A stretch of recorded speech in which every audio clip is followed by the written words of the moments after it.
So this question says, determine what is being oxidized and what is being reduced in each of the following reactions. What is the oxidizing agent and what is the reducing agent?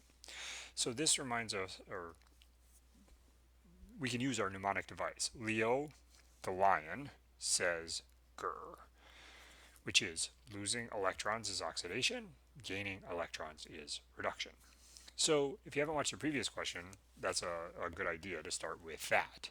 So in this case, we have two elements. So these two elements have oxidation states of 0.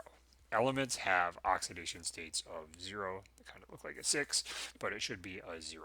So these have oxidation states of 0. In this case, the oxygen's oxidation state is -2 because in compounds, oxygen's oxidation state is almost always -2.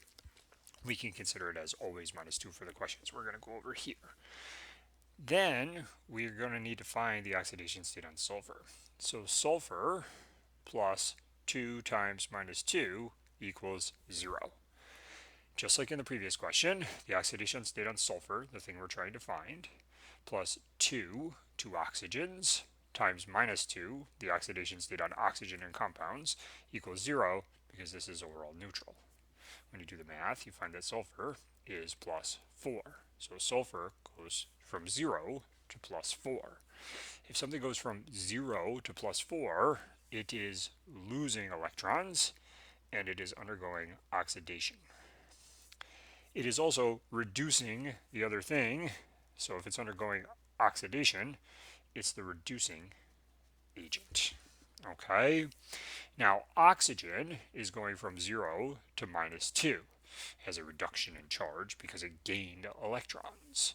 So this is reduction, and oxygen is a very common oxidizing agent. So whatever it undergoes, it's the opposite agent, because if it undergoes oxidation, it reduces the other thing, so it's the reducing agent. If it undergoes reduction, it oxidizes the other thing, so it's the oxidizing agent. And oxidizing is named because oxygen is a common oxidizing agent. Let's look at the next one.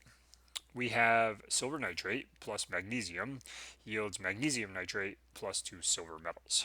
So in this case, we know that the magnesium and the silver are 0 in this case. The other thing we know is that we don't need to worry about the nitrate. And the reason we don't need to worry about the nitrate is it stayed the same. NO3 minus, NO3 minus. So the oxidation state of oxygen is -2. It's +5 for nitrogen, but you don't need to figure that out because nitrate stayed nitrate. So if a polyatomic ion stays intact, no oxidation or reduction has occurred. What about the metal? Well, silver is capable theoretically of forming multiple charges, although it's only known to really form +1. Silver here you could figure out from the nitrate. So if nitrate is -1, silver must be +1. I should have put that on the other side. Silver should be +1, so silvers are both on the bottom. And then magnesium is 0 here, and magnesium is a main group metal. It's 2A, so its charge, or oxidation state, is +2. So magnesium went from 0 to +2, and silver went from +1 to 0. Magnesium underwent oxidation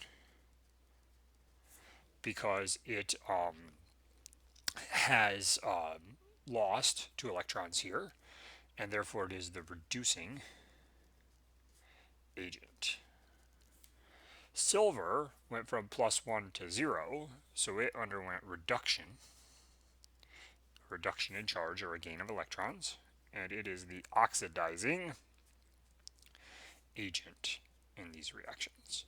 So these previous two questions are very important because without this, you can't possibly balance redox equations. So it's really important to have this down before we move on to redox balancing, which is the next group of questions.